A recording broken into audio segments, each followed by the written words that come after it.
نحمدہ و نصلی علی رسولہ الکریم اما بعد۔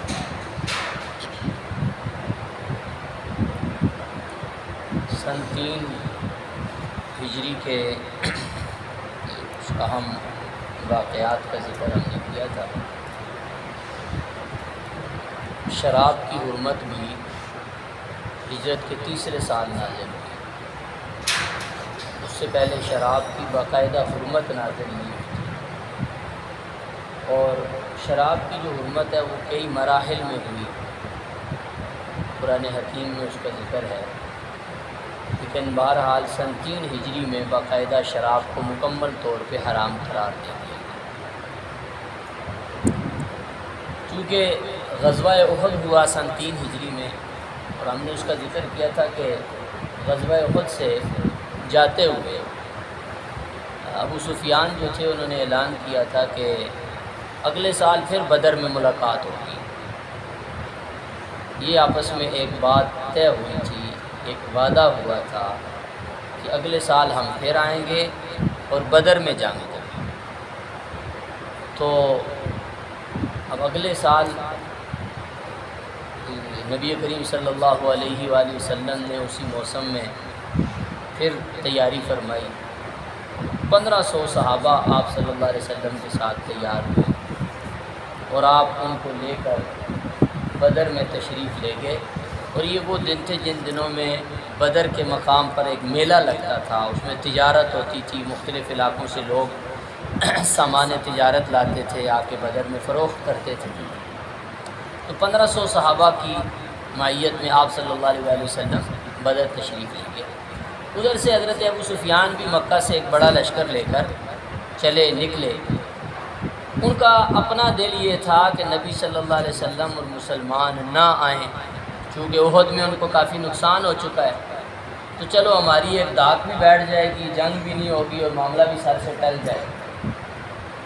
لیکن جب انہیں پتہ چلا کہ رسول اللہ صلی اللہ علیہ وسلم تو نکلنے کی تیاری کر رہے ہیں اور بدر میں پہنچ بھی چکے، تو انہوں نے ایسے کیا کہ نعیم بن مسعود نامی ایک شخص تھا،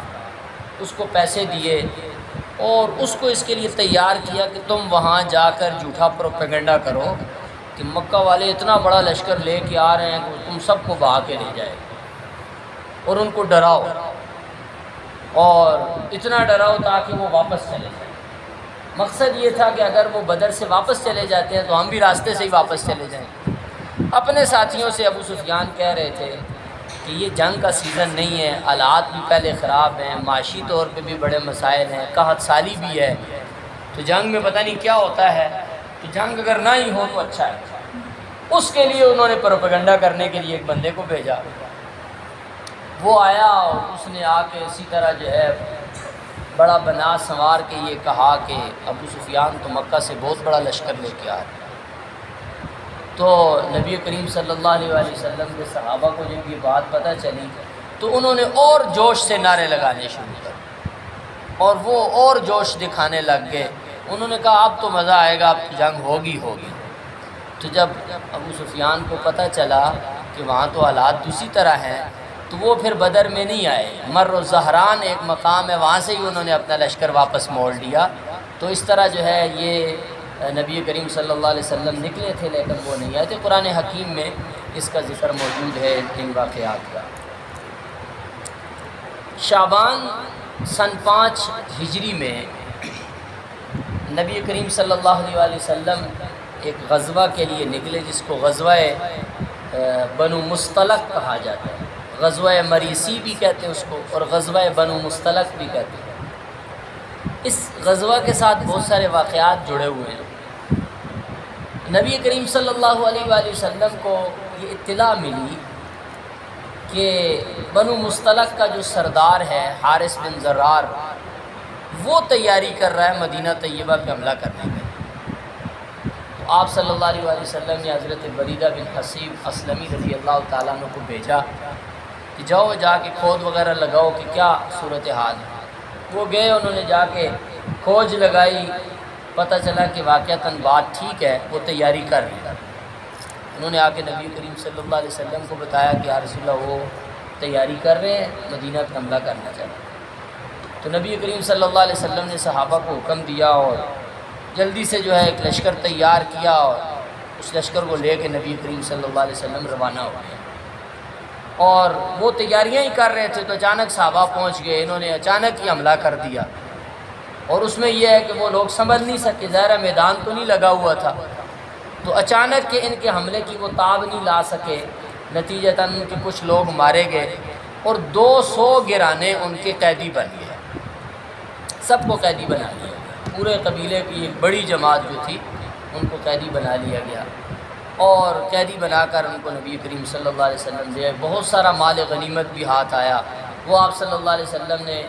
جو لوگ ساتھ سے صحابہ کرام ان میں تقسیم کر دیا۔ اچھا، یہ جو لشکر گیا تھا اس میں کچھ منافقین بھی ساتھ تھا، کیونکہ پیچھے سے جو ہے کئی غزوات میں مسلسل نبی کریم صلی اللہ علیہ وسلم اور صحابہ کرام کو مال غنیمت مل رہا تھا۔ بنو نذیر کا واقعہ ہوا، ان میں بھی بڑا مال غنیمت صحابہ کرام کو ملا، تو وہ تو مال فے تھا، لیکن اس سے بھی نبی کریم صلی اللہ علیہ وسلم نے مہاجرین کو بہت سارا دیا، اور کچھ جگہوں سے مال غنیمت بھی ملا، وہ بھی آپ صلی اللہ علیہ وسلم نے تقسیم فرمایا۔ غزوہ ذات الرقاع میں بھی غنیمت ملی تھی، وہ بھی آپ نے تقسیم فرمائی۔ اب منافقین کو بھی شوق پیدا ہوا کہ اب مسلمان فتح ہی پا رہے ہیں ہر جگہ پہ، کوئی مسئلہ نہیں ہے تو ہمیں بھی جانا چاہیے تاکہ ہمیں بھی کچھ ملے، تو اس جنگ میں منافقین بھی کچھ ساتھ تھے۔ تو بہرحال جنگ ختم ہو گئی، مال غنیمت تقسیم ہو گیا۔ قبیلے کا جو سردار تھا حارث بن درار، اس کی بیٹی وہ بھی قیدی بن گئی، خود سردار تو نہیں قیدی بنا لیکن بیٹی اس کی قیدی بن گئی، ام المومنین حضرت جویریہ رضی اللہ تعالی عنہ، جو بعد میں ام المومنین امہات المومنین میں شامل ہے۔ وہ نبی کریم صلی اللہ علیہ وآلہ وسلم نے ثابت ابن قیس صحابی تھے، ان کے حصے میں وہ آئی، یعنی جو قیدی ہوتے تھے وہ بھی تقسیم ہوتے، قیدی بھی تقسیم ہوئے، تو قیدیوں میں یہ جو سردار کی بیٹی تھی یہ ثابت ابن قیس رضی اللہ تعالیٰ عنہ کے حصے میں آ گئی۔ اس نے ان سے بات کی کہ میں تو سردار کی بیٹی ہوں، تمہیں جتنا پیسہ چاہیے میں تمہیں دے دوں گی، مجھے تم آزاد کر دو، چھوڑ دو۔ تو ثابت ابن قیس نے کچھ مالی معاملے کے ساتھ ان کے ساتھ طے کر لیا کہ ٹھیک ہے اتنا پیسہ تم مجھے دو تو تم آزاد ہو۔ ادھر سے اس کے والد کو پتہ چلا کہ میری بیٹی وہاں قید میں ہے، اور بہت سارے لوگ فدیہ دے کر پیسے دے کر رہائی بھی پا رہے تھے، تو وہ بھی وہاں سے اونٹوں کا ایک ریوڑ لے کے آیا کہ میں یہ فدیے میں دے کے اپنی بیٹی کو رہا کرا کے لے آؤں۔ یہ جو جویریہ رضی اللہ تعالی عنہ ہیں، یہ نبی کریم صلی اللہ علیہ وسلم کی خدمت میں پہلے آئیں اور آ کے انہوں نے عرض کیا کہ یا رسول اللہ سے مجھے، اچھا انہوں نے جب یہ مدینہ طیبہ میں آئیں اور یہاں کے حالات سے متاثر ہوئے تو انہوں نے اسلام قبول کر لیا اور نبی کریم صلی اللہ علیہ وسلم سے درخواست کی کہ آپ کو تو پتہ ہے کہ میں سردار کی بیٹی ہوں اور میں آپ کے ایک صحابی کی قید میں ہوں، اس نے میرے ساتھ معاملہ کیا ہے کہ میں اتنے پیسے اگر اس کو دے دوں تو وہ مجھے رہا کر دے، تو آپ میرے ساتھ تعاون کریں، مالی معاملت میرے ساتھ جو ہے معاونت کریں تاکہ میں اپنا فدیہ ادا کر کے آزاد ہو جاؤں، رہا ہو جاؤں۔ یہ بات چیت ہو رہی تھی تو اتنے میں رسول اللہ صلی اللہ علیہ وسلم کے پاس جو ہے اسی دنوں میں اس کا والد بھی پہنچا ہے۔ اچھا، والد جب آیا تو وہ اپنے ساتھ اونٹوں کا ریوڑ لایا تھا، اس میں سے جو قیمتی 2 اونٹ تھے وہ باہر مدینہ کے کہیں چھپا کے آیا تھا تاکہ واپسی پہ جو ہے ان پہ سفر کر سکیں دونوں باپ بیٹی، تو 2 اعلیٰ نسل کے اونٹ اس نے باہر کہیں چھپا دیے اور خود نبی کریم صلی اللہ علیہ وسلم کی خدمت میں آ گیا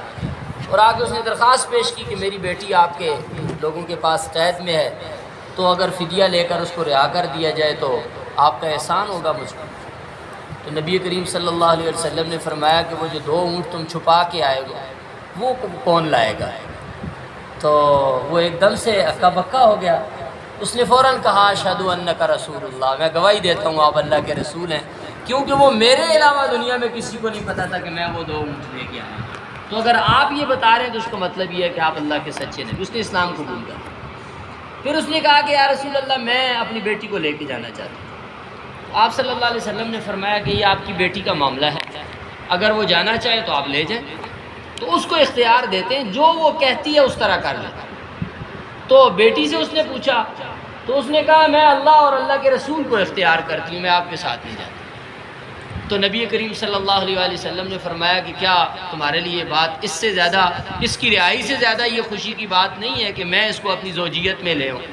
تو انہوں نے کہا کہ ٹھیک ہے، ہم اس کے لیے تیار ہیں۔ تو نبی کریم صلی اللہ علیہ وسلم نے ان کے ساتھ نکاح کیا۔ اب اس نکاح کا فائدہ کیا ہوا؟ جیسے ہی صحابہ کرام کو پتہ چلا کہ نبی کریم صلی اللہ علیہ وآلہ وسلم نے بنو مستلق کے سردار حارث رضی اللہ تعالیٰ عنہ کی بیٹی سے شادی کر لی ہے، تو وہ 200 گرانے جو قیدی بن کے آئے تھے ان سب نے اسی وقت ان سب کو آزاد کر دیا کہ یہ تو اب رسول اللہ صلی اللہ علیہ وسلم کے رشتہ داروں کا خاندان ہے، تو یہ تو آپ کے سسرال والوں کا خاندان ہے، ان کو قید میں رکھنا تو اچھی بات نہیں ہے۔ تو انہوں نے سب کو رہا کر دیا۔ تو اس نکاح میں جو حضرت جویریہ کے ساتھ نکاح تھا، اس نکاح میں اگر رسول اللہ صلی اللہ علیہ وسلم ان کو ترغیباً کہتے کہ آپ آزاد کرو، وہ آزاد بھی کر دیتے، لیکن چونکہ وہ مال غنیمت تھا اور وہ غلام باندیاں سب ان کو غنیمت میں ملے ہوئے تھے اور جنگ کے بعد ان کے حصے میں آئے تھے، تو شاید کسی کے دل میں کوئی ایسی چیز پیدا ہوتی کہ ہم نے اتنی مشکل سے یہ مال حاصل کیا تھا اور اب اللہ کے رسول نے کہا ہے کہ تقسیم آزاد کر دو، ہم نے آزاد کر دیے۔ لیکن ایک مشکل ہو سکتی تھی، ایک دقت ہو سکتی تھی، لیکن جب رسول اللہ صلی اللہ علیہ وسلم نے حضرت جویریہ سے نکاح کر لیا تو اس کا اثر یہ ہوا کہ اب بغیر کسی دقت سے خود صحابہ کرام نے جو ہے وہ ایک اپنے ذاتی اپنی دلی خوشی کے ساتھ یہ اعلان کیا کہ ہم رسول اللہ صلی اللہ علیہ وسلم کے سسرال میں سے کسی کو قید میں نہیں رکھ سکتے، سب کو رہا کر دیا۔ اسی لیے حضرت ام المومنین سیدہ عائشہ صدیقہ رضی اللہ تعالیٰ عنہ فرماتی ہیں کہ اپنے قبیلے کے حق میں اگر کوئی عورت برکت والی ہے تو حضرت جویریہ ہے، جن کی اتنی برکت قبیلے کو ملی کہ ایک ہی دن میں ان کی وجہ سے ان کے قبیلے کے 200 گرانے آزاد ہو گئے۔ تو بہرحال رسول اللہ صلی اللہ علیہ وسلم نے ان سے نکاح بھی فرما دیا حضرت جویریہ رضی اللہ تعالیٰ عنہ سے۔ اسی جنگ میں ایک واقعہ یہ بھی پیش آیا کہ آپ صلی اللہ علیہ وآلہ وسلم تشریف لا رہے تھے، راستے میں ایک جگہ پانی کے چشمے پہ یہ حضرات رکے ہوئے تھے، پڑاؤ ڈالا ہوا تھا۔ اب وہاں ایک مہاجر اور ایک انصاری دونوں وہاں پہ موجود تھے، کسی وجہ سے ان دونوں میں اختلاف ہوا۔ جب اختلاف ہوا تو منافقین بھی وہاں پہ تھے، اور منافقین کی تو کوشش ہوتی تھی کہ کوئی نہ کوئی سلسلہ لڑائی ہو مسلمانوں میں، کوئی ایسی چیز پیدا ہو۔ تو کسی طرح سے وہ شر انگیزی زیادہ ہوئی، تو جو مہاجر تھا اس نے اپنے آواز دی کہ مہاجرین میری مدد کرو، جو انصاری تھا اس نے انصار کو آواز دی کہ انصار میری مدد کرو۔ اب دونوں طرف سے لوگ اٹھ گئے، کھڑے ہو گئے، جمع ہو گئے، اور قریب تھا کہ جنگ ہو جاتی، لڑائی ہو جاتی۔ رسول اللہ صلی اللہ علیہ وسلم تشریف لائے، آپ نے دونوں کو سمجھایا، اور پھر آپ صلی اللہ علیہ وآلہ وسلم نے فرمایا کہ یہ جو تم نے اپنی قوم کا نعرہ لگایا نا، یہ نعرہ بہت بدبودار ہے، دعوها فإنها منتنة، یہ اپنی قوم کو قومیت کی بنیاد پہ مدد کے لیے پکارنا یہ ایک بدبودار نعرہ ہے۔ تو آپ صلی اللہ علیہ وآلہ وسلم نے قومیت کے نعرے کو بدبودار نعرہ قرار دے کر صحابہ کرام کو فرمایا کہ اس طرح کا نعرہ مت لگاؤ کہ میں مہاجر ہوں تو میری مدد کرو، میں انصاری ہوں تو میری مدد کرو۔ اگر تم مظلوم ہو تو اپنے حق کے لیے ہر انسان کو دعوت دو کہ میں مظلوم ہوں میری مدد کرو، لیکن قومیت کی بنیاد پہ دوسرے کو مدد کے لیے مت پکارو کہ یہ ایک بدبودار نعرہ ہے اور یہ معاشرے میں فتنے اور فساد کا ذریعہ بنے۔ بہرحال ایک واقعہ یہ پیش آیا۔ اسی طرح بعض روایات سے یہ بات بھی معلوم ہوتی ہے کہ تیمم کا حکم بھی اسی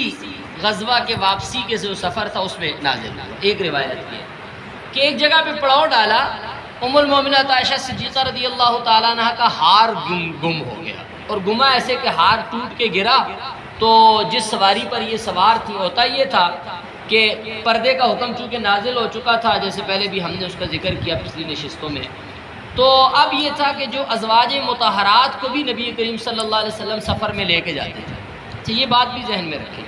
نبی کریم صلی اللہ علیہ وسلم جب سفر فرماتے تھے، غزوات کے سفر اور دوسرے سفر، تو ہر سفر میں آپ صلی اللہ علیہ وسلم اپنی ازواج میں سے کسی کو ساتھ لے کے جاتے تھے۔ اب چونکہ آپ صلی اللہ علیہ وسلم کی تو متعدد بیویاں تھیں، تو طریقہ یہ ہوتا تھا، اللہ کی طرف سے تو آپ کو اجازت تھی کہ جس کو مرضی ہے آپ لے جائیں، لیکن آپ اپنی مرضی سے ہمیشہ نہیں لے کے جاتے تھے، بلکہ آپ ان کے درمیان ہر مرتبہ قرعہ اندازی کرتے تھے، جس کا نام نکل آتا تھا اس بیوی کو آپ سفر میں ساتھ لے جاتے تھے۔ اس سے ایک بات تو یہ بھی معلوم ہوتی ہے کہ نبی کریم صلی اللہ علیہ وآلہ وسلم اپنے گھر والوں کو اپنے ساتھ سفر کے لیے لے جاتے تھے۔ اور ایک اور بات بھی ذہن میں رکھیں، کئی مرتبہ رسول اللہ صلی اللہ علیہ وآلہ وسلم اپنے دوستوں کی دعوت قبول نہیں کرتے تھے جب تک ساتھ گھر والوں کو دعوت نہ دیں۔ ایک شخص نے آ کے دعوت دی، یا رسول اللہ ہم نے کھانے کا انتظام کیا تو آپ تشریف لے آئیں اور ہمارے ہاں آج جو ہے نا کھانا کھائیں۔ تو نبی کریم صلی اللہ علیہ وسلم اس دن حضرت عائشہ رضی اللہ تعالیٰ عنہ کے گھر میں تھے، تو آپ صلی اللہ علیہ وسلم نے فرمایا کہ عائشہ کی بھی ساتھ دعوت ہے یا اکیلے میری؟ تو انہوں نے کہا نہیں یا رسول اللہ صرف آپ کی ہے۔ تو آپ صلی اللہ علیہ وسلم نے فرمایا کہ نہیں پھر میں نہیں آتا، تو میں دعوت قبول نہیں کی۔ وہ چلے گئے، پھر گئے، پھر واپس آئے، پھر آگے درخواست کی کہ یا رسول اللہ ہم نے دعوت کی ہے، آپ تشریف لیں اور ہماری دعوت قبول کریں۔ تو نبی صلی اللہ علیہ وسلم نے پھر پوچھا کہ عائشہ کی بھی ساتھ دعوت ہے یا اکیلے میری؟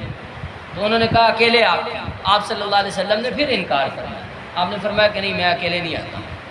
پھر انہوں نے گھر والوں کے لیے بھی دعوت کا انتظام کیا اور پھر آئے، پھر انہوں نے آ کے کہا کہ آپ کی فیملی سمیت دعوت ہے۔ تو پھر نبی کریم صلی اللہ علیہ وسلم نے فرمایا ہاں اب میں آؤں۔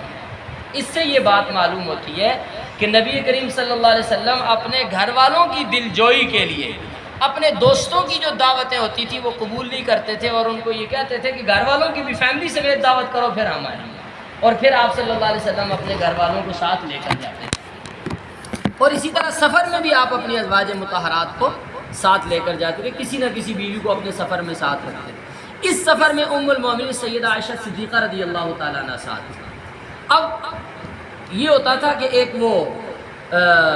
ہودج بنا ہوا ہوتا تھا، لکڑی کا ایک پنگوڑا سا بنا ہوتا تھا جس کے اوپر پردہ ہوتا تھا، اس کے اندر ازواج مطہرات بیٹھتی تھی۔ وہ اونٹ کے اوپر رکھنے کا ایک پالان ہوتا تھا اونٹ کا، تو وہ اونٹ کے اوپر رکھا ہوتا تھا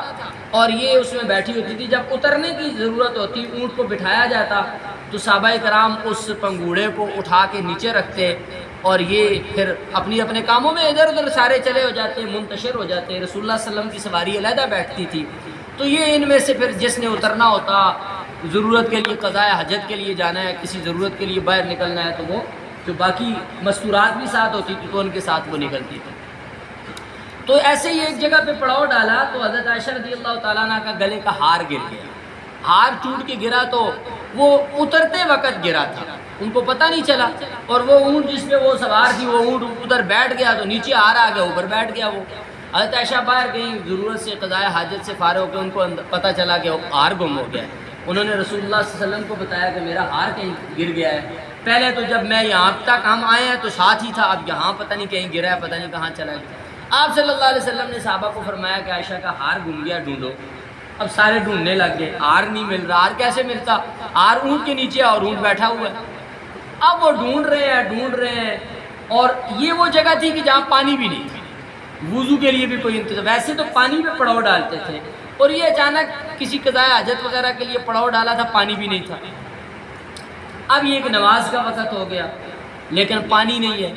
حضرت ابو بکر رضی اللہ تعالیٰ عنہ آ کے حضرت عائشہ کو ناراض ہو رہے ہیں کہ یہ آپ نے عجیب وہ مسئلہ بنایا ہوا ہے، آپ کی وجہ سے اب یہ سارا جو ہے قافلہ رکا ہوا ہے، لوگوں کی نماز ضائع ہو رہی ہے، اور رسول اللہ صلی اللہ علیہ وسلم آپ کے ہار کو ڈھونڈے بغیر آگے جا نہیں رہے۔ تو یہ بات چیت ہو رہی تھی، اور اسی میں یہ ہوا کہ اللہ تعالیٰ کی طرف سے تیمم کا حکم نازل ہو گیا، اور اللہ تعالیٰ نے حکم دیا کہ تیمم کرو اور نماز پڑھو۔ تیمم بھی پاکی کا ایک طریقہ ہے۔ تو اس وقت پھر تیمم کا جو حکم ہے فَتَيَمَّمُوا صَعِيدًا طَيِّبًا فَامْسَحُوا بِوُجُوهِكُمْ وَأَيْدِيكُمْ، تو اس میں پھر یہ حکم دیا گیا کہ تیمم کر کے جو ہے تم نماز پڑھ لو اور تیمم کے ذریعے سے پاکی حاصل کرو۔ تو یہ ایک بڑی جو ہے وہ برکت کی چیز تھی جو تیمم کا حکم اس امت کو ملا حضرت عائشہ رضی اللہ تعالیٰ عنہ کے ہار کے گم ہونے کی وجہ سے۔ اسی سفر میں ایک انتہائی دل خراش واقعہ پیش آیا، اور بڑا المناک واقعہ تھا، اور وہ واقعہ تھا ام المومنین عائشہ صدیقہ رضی اللہ تعالیٰ عنہ پر تہمت لگنے کا واقعہ۔ ہوا یہ کسی سفر کے دوران ایک جگہ رات کو رسول اللہ صلی اللہ علیہ وسلم نے مختصر پڑاؤ ڈالا، مختصر وقت کے لیے رکے تاکہ کسی نے ضرورت کے لیے اگر جانا ہے پیشاب پخانے کے لیے تو وہ چلے جائیں، قضاء حاجت سے فارغ ہو کے پھر سفر آگے شروع ہو جائے۔ اسی دوران حضرت عائشہ رضی اللہ تعالیٰ عنہ بھی نکل کر چلی گئی۔ اندھیرا تھا، کسی کو پتہ نہیں چلا کہ حضرت عائشہ بھی نکل کے گئی ہیں۔ اب تھوڑا سا ٹائم تھا، اور اس ٹائم میں حضرت عائشہ کے واپس آنے سے پہلے یہ قافلہ جو ہے یہ روانہ ہو گیا۔ حضرت عائشہ پیچھے رہ گئی اکیلی، اور جو صحابہ کرام تھے انہوں نے آ کے وہ پلان اٹھا کے اوپر رکھا، چونکہ حضرت عائشہ کی عمر بھی اتنی نہیں تھی، وزن بھی اتنا نہیں تھا، پتہ بھی نہیں چلتا تھا کہ اندر ہیں یا نہیں ہیں، یا اندر کوئی بندہ ہے یا نہیں۔ انہوں نے جن کی ڈیوٹی تھی انہوں نے وہ پلان اٹھا کے اونٹ پہ رکھا، قافلہ چلا گیا۔ حضرت عائشہ رضی اللہ تعالیٰ عنہ جب قضائے حاجت سے واپس آئی تو آگے قافلہ نہیں تھا۔ اب انہوں نے یہ کیا کہ وہ اسی جگہ پہ بیٹھ گئے، آگے ادھر ادھر نہیں گئی، قافلے کے پیچھے بھی نہیں گئی۔ اس کی وجہ یہ تھی کہ وہ خود فرماتی ہیں کہ مجھے پتہ تھا، اور یہ روایت تھی، دستور تھا، طریقہ تھا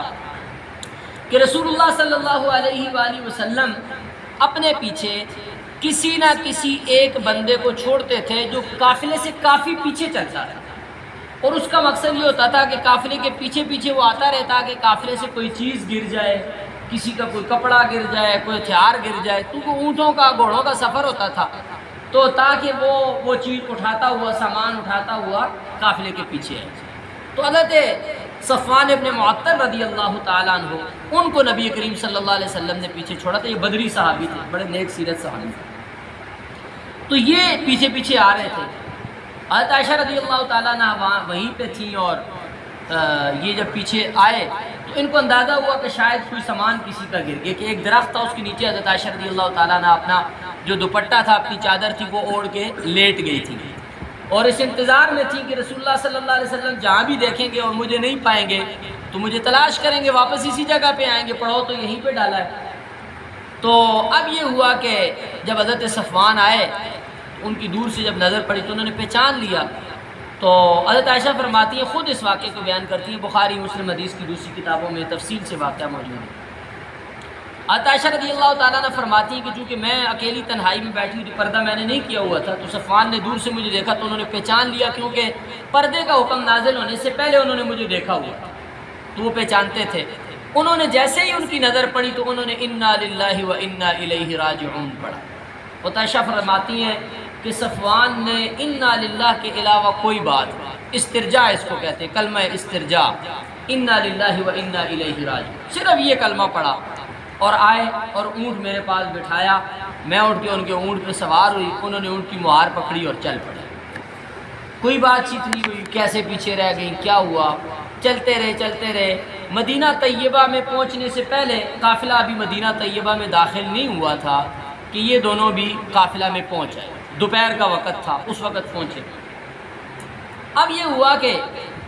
حضرت عائشہ تو معمول کے مطابق قافلے میں پہنچ گئی، گھر چلی گئی۔ ادھر جو منافقین تھے انہوں نے فوراً ایک جو ہے وہ شور شرابہ شروع کر دیا، اور حضرت عائشہ رضی اللہ تعالیٰ عنہ اور حضرت صفوان ابن معطل رضی اللہ تعالیٰ عنہ کے حوالے سے پروپیگنڈا کرنے لگے۔ اچھا، حضرت عائشہ رضی اللہ تعالیٰ عنہ جب سفر سے واپس آئے تو ان کی طبیعت خراب ہو گئی، بیمار ہو گئی، بخار شخار شروع ہو گیا، 1 مہینہ بخار میں گزر گیا۔ ان کو نہیں پتہ باہر کیا ہو رہا ہے، اور باہر ایک طوفان بپا ہے۔ نبی کریم صلی اللہ علیہ وآلہ وسلم شدید پریشان، صحابہ کرام شدید پریشان، اور منافقین ہر گلی میں، ہر چوک چوراہے میں کھڑے ہو کے باتیں کر رہے ہیں کہ جی دیکھا ہے یہ نبی ہیں اور یہ سلسلہ ہو رہا، تو اور وحی بھی نہیں آ رہی، وحی کی کوئی ہدایت بھی نہیں آ رہی،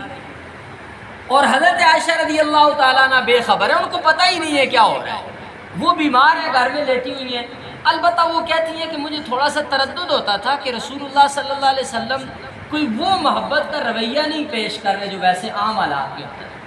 تو آپ کی آنے جانے اور بے رخی سے حال احوال پوچھنے سے مجھے کچھ تردد تھا کہ پتہ نہیں کیوں ناراض ہے، لیکن مجھے پتہ نہیں تھا کہ کیا ہو رہا ہے۔ جب کچھ ایک دن طبیعت بہتر تھی تو رات کو ام مصطح رضی اللہ تعالیٰ عنہ، جو حضرت ابو بکر رضی اللہ تعالیٰ عنہ کی خالہ زاد بہن تھی، یعنی حضرت عائشہ کی پھوپھی لگتی ہیں، ان کے ساتھ کہتی ہیں کہ میں رات کے وقت نکلی قضائے حاجت کے لیے، جا رہے تھے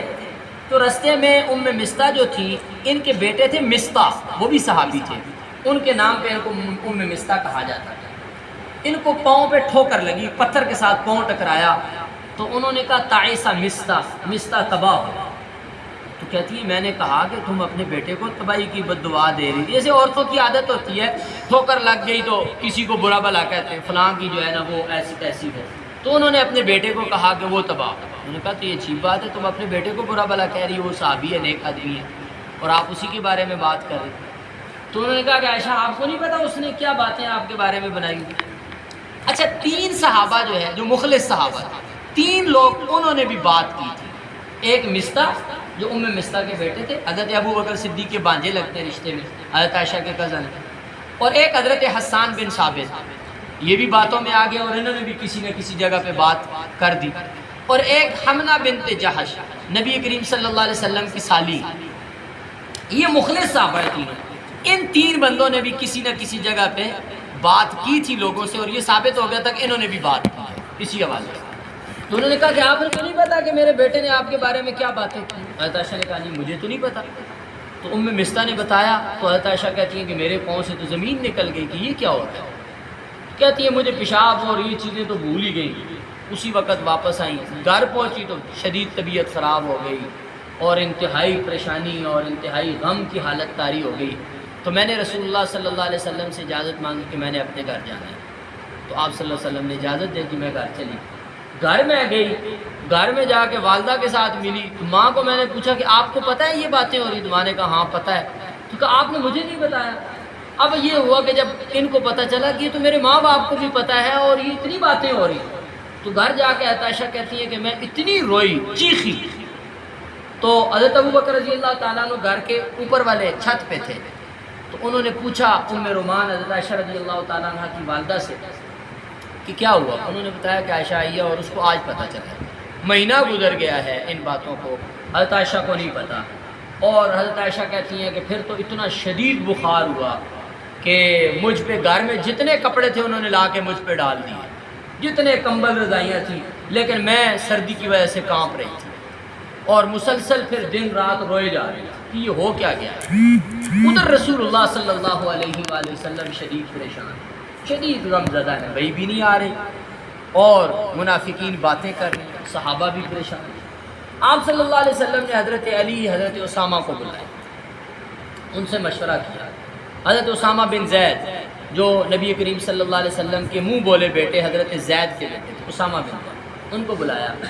ان سے کہا کہ مجھے مشورہ دیں کیا کریں، وہی بھی نہیں آ رہی اور پریشانی ہے وہ دن بدن بڑھتی جا رہی ہے، اور آپ صلی اللہ علیہ اور صحابہ اکرام پہ بھی ایک غم کی کیفیت ہے، ایک پریشانی کی کیفیت آ رہی ہے کہ اب کیا ہوگا، کیا کریں گے، کیا مسئلے کا حل نکلے، شدید پریشانی اور غم کی حالت۔ اور حضرت عائشہ رضی اللہ تعالیٰ عنہ ہے کہ وہ دن رات روئے جا رہی ہیں، مصلے پہ بیٹھی ہیں، اب ماں باپ اٹھا رہے ہیں، وہ بس مصلے پہ ہیں اور رو رہے ہیں، مصلے پہ ہیں اور رو رہے ہیں۔ تو کیا ہوا کہ اسی اثناء میں جب حضرت علی اور حضرت اسامہ سے آپ نے مشورہ کیا تو حضرت علی نے کہا کہ یا رسول اللہ آپ پہ تو کوئی تنگی نہیں ہے عورتوں کے معاملے میں، تو آپ کیوں پریشان ہوتے ہیں؟ تو اگر کوئی مسئلہ ہے آپ ان کی وجہ سے پریشان ہیں تو اور شادی کر لیں، اور اگر آپ نے تحقیق کرنی ہے تو گھر کی عورتوں سے، باندیوں سے پوچھ لیں، خادماؤں سے پوچھ لیں، ان کو تو سب پتہ ہوتا ہے۔ تو آپ صلی اللہ علیہ وسلم نے فرمایا کہ حضرت بریرہ کو بلاؤ، وہ نبی علیہ السلام کے گھر کی خادمہ تھی، ان کو بلاؤ۔ حضرت اسامہ سے پوچھا، انہوں نے کہا یا رسول اللہ میں نہیں سمجھتا کہ آپ کے گرانے سے زیادہ پاکیزہ کوئی گرانا ہو، مجھے تو اس بات میں کوئی تردد نہیں ہے کہ آپ کا گرانا پاکیزہ ہے۔ تو آپ نے حضرت بریرہ کو بلایا، وہ آ گئیں، ان سے آپ نے بات کی، ان سے پوچھا، انہوں نے کہا کہ حضرت عائشہ تو بہت بولی بالی سی ہیں، ان کی عمر بھی چھوٹی ہے، ان میں کوئی کمزوری، کوئی عیب کی چیز نہیں ہے، بس ان میں ایک بات ہے، وہ انتہائی غافل ہیں، بے پرواہ سی ہیں، آٹا گوندھ کے رکھتی ہیں، ان کو آٹے کو ڈانکنا بھی نہیں یاد رہتا، بکری آتی ہے آٹا کھا جاتی ہے، اس کے علاوہ میں نے ان کی زندگی میں کوئی کمزوری والی چیز نہیں دیکھی۔ تو نبی کریم صلی اللہ علیہ وسلم نے فرمایا کہ تمہیں پتہ ہے ہم کس بارے میں پوچھ رہے ہیں، ہم گھر کی چیزوں کے بارے میں نہیں پوچھ رہے، تو اگر آپ کو کوئی ایسی چیز عائشہ کے بارے میں پتہ ہے تو آپ ہمیں بتاؤ۔ تو اس نے کہا یا رسول اللہ میں عائشہ کے بارے میں سوائے خیر کے، سوائے بھلائی اور پاکیزگی کے اور کسی چیز کو نہیں جانتی۔ پھر آپ نے مسجد میں صحابہ کو جمع کیا، ان سے بھی بات کی۔ حضرت عمر رضی اللہ تعالیٰ عنہ نے کہا کہ یا رسول اللہ جو اللہ آپ کے جسم پہ گندی مکھی نہیں بیٹھنے دیتا وہ آپ کے بستر پہ کسی غلط عورت کو لا سکتا ہے؟ ہمیں تو یہ بات سمجھ میں نہیں آتی۔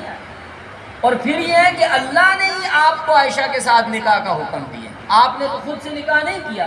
آپ تو ہر نکاح اللہ کے حکم سے کرتے ہیں، تو بس اللہ کے حکم کا ہی انتظار کریں، جو اللہ کی طرف سے حکم آئے گا اس پہ عمل کریں۔ ہم اس میں کیا کہہ سکتے ہیں؟ ہم تو آپ کے گرانے کے بارے میں سوائے خیر اور بھلائی کی اور کوئی چیز نہیں دیکھتے۔ پھر آپ صلی اللہ علیہ وسلم نے رنجیدہ ہو کے فرمایا کہ ایک شخص نے میرے گھر والوں کے بارے میں مجھے بڑی تکلیف دی ہے، اور ایک مسلمان جس کے بارے میں انہوں نے باتیں کی ہیں وہ بھی بہت نیک دامن ہے، وہ بھی پاکیزہ انسان ہے،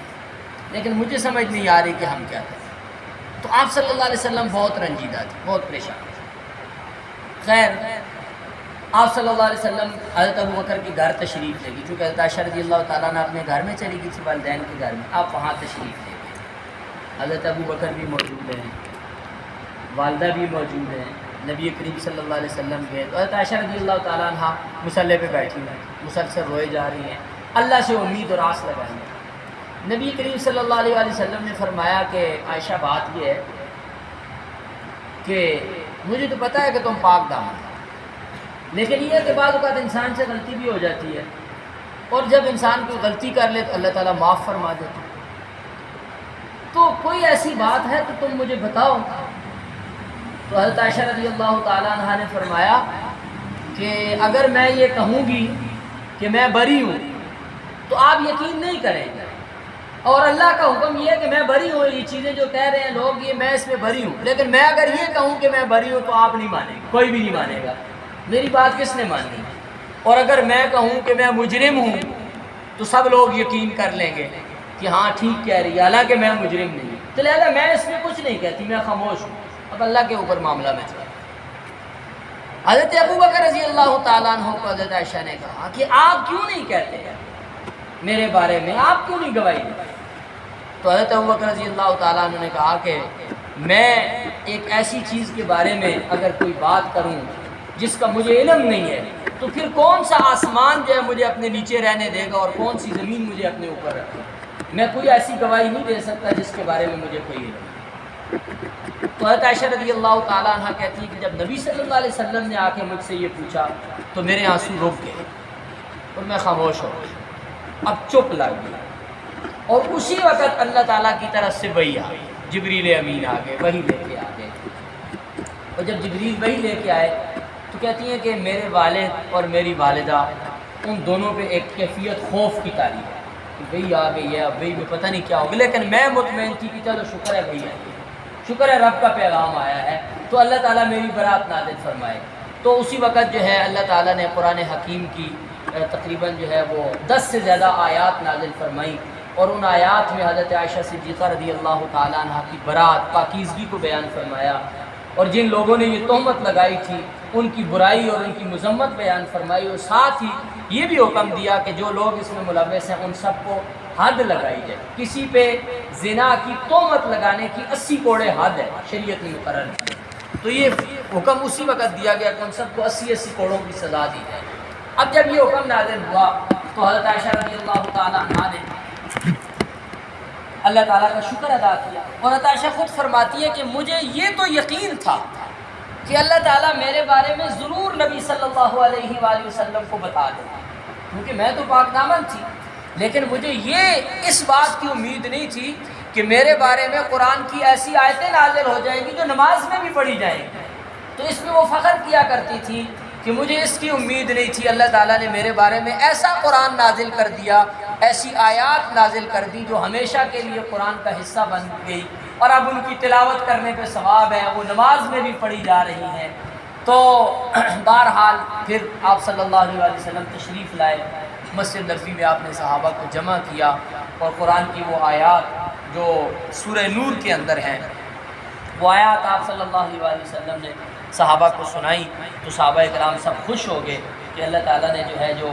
جس کے بارے میں ان کو پہلے سے یہ امید تھی، اور پھر اللہ تعالیٰ نے ساتھ یہ بھی فرمایا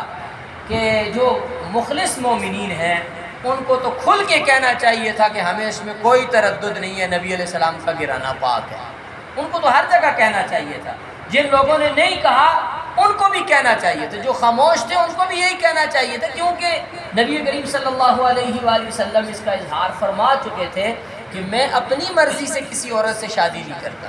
میں جو بھی شادی کرتا ہوں، نکاح کرتا ہوں، وہ اللہ کے حکم سے ہوتا ہے، اللہ کی اجازت سے ہوتا ہے، اور پھر حضرت عائشہ رضی اللہ تعالیٰ عنہ کے حوالے سے زیادہ یہ بات معلوم تھی اور پتہ تھا کہ خصوصاً جبریل امین نے آ کے بتایا تھا کہ آپ حضرت عائشہ رضی اللہ تعالیٰ عنہ سے شادی کر لیں، اللہ کا حکم ہے۔ تو بہرحال آپ صلی اللہ علیہ وآلہ وسلم نے وہ آیات سنائی، اور پھر اس کے بعد یہ ہوا کہ یہ جو تین لوگ تھے خاص طور پہ حضرت مصطح بن اثاثہ جو حضرت ابوبکر رضی اللہ تعالیٰ عنہ کے رشتے میں بھانجے لگتے تھے، اور حضرت حسان بن ثابت اور حمنہ بنت جحش، ان تینوں کو 80 کوڑوں کی سزا دی گئی، چونکہ انہوں نے بھی ثابت ہو گیا تھا کہ انہوں نے باتیں کی ہیں، تہمت لگائی ہے، یہ بھی اس میں شریک ہو گئے۔ اصل اگرچہ منافقین تھے لیکن ان سے جب بات ہوئی تو انہوں نے ہاں میں ہاں ملا دی، تو یہ بھی بیچ میں آ گئے پھر، اور انہوں نے بھی ایک دو لوگوں سے بات کی، تو اس سے جو ہے پھر ان کے اوپر بھی حد جاری ہوئی۔ اور جو اصل سرغنہ تھا وہ عبداللہ ابن ابی ابن سلول جو منافقین کا سردار تھا وہ تھا، اور اس کے بارے میں دو قول ہیں کہ اس پہ حد جاری ہوئی یا نہیں۔ ایک قول یہ کہ اس پہ حد نہیں جاری، کہ وہ تو تھا ہی کافر منافق تھا، تو اس کے لیے یہ سزا نہیں تھی، یہ حد تو مومنین کے لیے ہے۔ اور دوسری روایت یہ ہے کہ اس کے اوپر بھی حد جاری ہے، جس طرح ان تینوں کو حد لگائی گئی اس طرح اس کو بھی حد لگائی گئی۔ اس لیے اب یہ حکم ہے، چونکہ قرآن میں حضرت عائشہ رضی اللہ تعالیٰ عنہ کی برات ہے، اس لیے اب یہ حکم ہے کہ حضرت عائشہ صدیقہ رضی اللہ تعالیٰ عنہ پہ اس حوالے سے اگر کوئی تہمت لگائے گا تو وہ اسلام سے خارج ہے، کیونکہ قرآن کی آیات میں اب ان کی برات ہے۔ قائل ہیں کہ حضرت عائشہ رضی اللہ تعالیٰ عنہ نے اس وقت جو ان کے اوپر جو تہمت لگی تھی، جو الزام لگا تھا، وہ درست ہے، اور ان کا خیال یہ ہے، بعض تمام نہیں لیکن کچھ ان میں سے ایسے لوگ ہیں جو اس کے قائل ہیں، تو اسی لیے اہل سنت کے ہاں یہ ہے کہ جو بھی حضرت عائشہ صدیقہ رضی اللہ تعالیٰ عنہ پہ تہمت کا اور جو ان کے اوپر تہمت ہے اس کا جو قائل ہو کہ وہ ٹھیک ہے، تو ظاہر ہے قرآن میں جب برات آ گئی تو اب اس کے بعد اس طرح کی کسی بات کو اختیار کرنا یہ قرآن کے اوپر بے اعتمادی کی بات ہے۔ اور قرآن کی ان آیات کے حوالے سے وہ کہتے ہیں کہ یہ انہوں نے صحابہ کرام نے خود ہی اپنی طرف سے لکھ کر اس میں شامل کر دی تھی، یہ اللہ تعالیٰ نے نازل نہیں کہ اپنی طرف سے انہوں نے اس میں جو ہے اضافہ کیا ہے۔ تو بہرحال یہ ایک واقعہ جو ہے اسی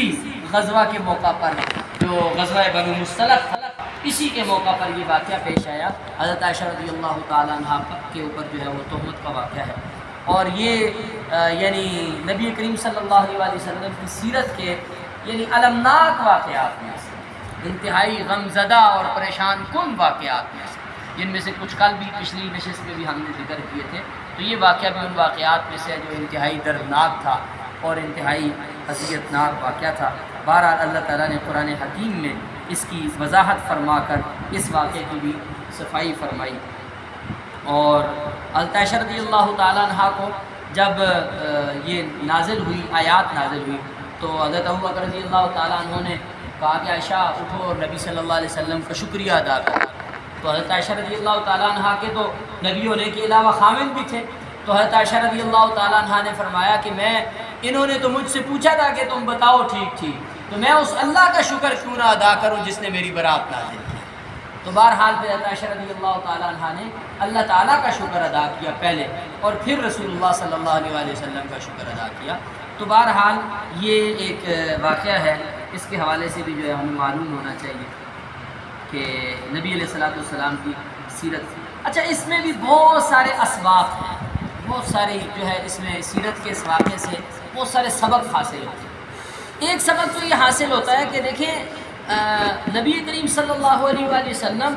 تمام واقعات کو غیبی طور پہ نہیں جانتے، آپ کو ہر غیب کا ہر چیز کا پتہ نہیں ہوتا ہے۔ بہت ساری غیب کی چیزیں نبی صلی اللہ علیہ وسلم کو اللہ کی طرف سے بتائی جاتی تھیں، لیکن آپ صلی اللہ علیہ وسلم کل کائنات کی ہر چیز کے بارے میں از خود جانتے ہو ایسا نہیں ہے۔ جو چیزیں اللہ کی طرف سے بتائی جاتی تھی وہ آپ صلی اللہ علیہ وآلہ وسلم کے علم میں ہوتی تھی۔ اور دوسرا جو اہم سبق جو ہے اس سے ملتا ہے وہ یہ ہے کہ دیکھیں جب اس طرح کا کوئی واقعہ پیش آ جاتا ہے تو ایک دم سے اس واقعے کے خلاف کوئی اقدام نہیں کرنا چاہیے، یعنی کسی بھی مسلمان کے گھر میں اس طرح کا واقعہ پیش آ سکتا ہے تو اس کا یہ طریقہ نہیں ہے کہ فوراً اس کے خلاف کوئی اقدام کر دیا جائے۔ جو آج ہمارے ہاں غیرت کے نام پہ قتل ہوتے ہیں، کہ کہیں سے کوئی شک کی چنگاری بھی آئی اور اٹھا اور پسٹل دیا اور جا کے بیوی کو 3 فائر مارے اور جو ہے نا اس کو قتل کر دیا، بعد میں پتہ چلا کہ نہیں وہ تو ویسے ہی افواہ تھی۔ تو رسول اللہ صلی اللہ علیہ وآلہ وسلم کی جو زندگی ہے اور سیرت کا یہ جو اہم موقع ہے وہ ہمیں بتاتا ہے کہ اس طرح کا کوئی واقعہ، کوئی صورتحال جب ہمارے معاشرے میں پیش آتی ہے تو اس کو بڑے تحمل سے اور بڑے برداشت سے منطقی طور پر انجام تک پہنچانا یہ ضروری ہے، بغیر تحقیق کے، بغیر غور و فکر کے، حقیقت کے واضح ہونے کے بغیر جو ہے کوئی اقدام کرنا اور فوراً کوئی عمل کرنا، یہ ہمیں اسلام اس کی اجازت نہیں دیتا کہ ہم بغیر کسی سوچ و فکر کے جو ہے کوئی فوراً اقدام کر دیں۔ تو جو یہ واقعہ ہے یہ اس حوالے سے بھی ہمیں ایک بہت اہم ہدایت دیتا ہے۔ تیسری اہم چیز جو ہے وہ یہاں پہ یہ معلوم ہوتی ہے اس واقعے سے کہ جب تک کسی مسلمان کے حوالے سے آپ کے پاس کوئی واضح گواہ موجود نہ ہو، غلط کاری کا، برائی کا، زنا کا، واضح گواہ اس کو کہتے ہیں جس نے اپنی آنکھوں زنا ہوتے ہوئے دیکھا ہے۔ اگر ایسا کوئی گواہ موجود نہیں ہے اور 4 گواہ موجود نہیں، 1 بھی نہیں، 2 بھی نہیں، 3 بھی نہیں، 4، جب تک 4 گواہ موجود نہیں ہیں آپ اس مسلمان کے بارے میں اس کی اس غلط حرکت، اس کے زنا کی بات کسی دوسرے سے نہیں کر سکتے۔ شرعی طور پہ اگر آپ نے اس کی بات کسی دوسرے سے کی ہے اور وہ آپ کے خلاف شرعی عدالت میں چلا گیا ہے تو آپ کے لیے 80 کوڑوں کی سزا ہے، کیونکہ آپ کے پاس گواہ نہیں ہے۔ تو اسلام میں زنا کی بہت سخت سزا ہے، لیکن اس سے زیادہ احتیاط زنا کے الزام کو ثابت کرنے کے حوالے سے اور کسی پر اس طرح کی بات کرنے کے حوالے سے۔ اور اسی لیے جو ہے یہاں یہ کہا گیا کہ کسی مومن کے بارے میں جب اس طرح کی کوئی بات آئے تو ایمان والوں کو چاہیے کہ وہ اس کے بارے میں حسن ظن رکھیں اور اچھی بات کریں، کہ یہ تو مسلمان ہے، ہم اس کے بارے میں اس طرح کی کسی بات کی توقع نہیں رکھ سکتے۔ اور اگر وہ کسی الزام پر اقدام کرتے ہیں، الزام لگاتے ہیں، تو اس الزام کو 4 چشمدید گواہوں کے ذریعے سے ثابت کرنا ضروری ہو۔ یہاں ایک بات ذہن میں آ رہی، ہمارے شیخ الاسلام حضرت مولانا مفتی محمد تقی عثمانی صاحب دامت برکاتہ علی، انہوں نے ایک کتاب لکھی، سامنے مجرم ہے، آپ کے پاس گواہ نہیں، آپ کیسے بات کریں؟ اسی سیرت کا یہ واقعہ بتا رہا ہے، بات آئے تو انہیں حسن ظن کی بات کرنی چاہیے، اچھی بات کرنی چاہیے، بھلائی کی بات کرنی چاہیے کہ بھائی ہم تو کسی مسلمان کے بارے میں اس طرح کی بات نہیں کر سکتے۔ اسی لیے ایک حکم نبی کریم صلی اللہ علیہ وآلہ وسلم نے دیا، ظن المؤمنین خیرا، مومنین کے بارے میں اچھا گمان، بدگمانی میں بغیر کسی دلیل کے، بغیر کسی وجہ کے بدگمانی میں مبتلا۔ تو اللہ تعالی ہمیں سیرت کے ان واقعات سے سیکھنے اور سمجھنے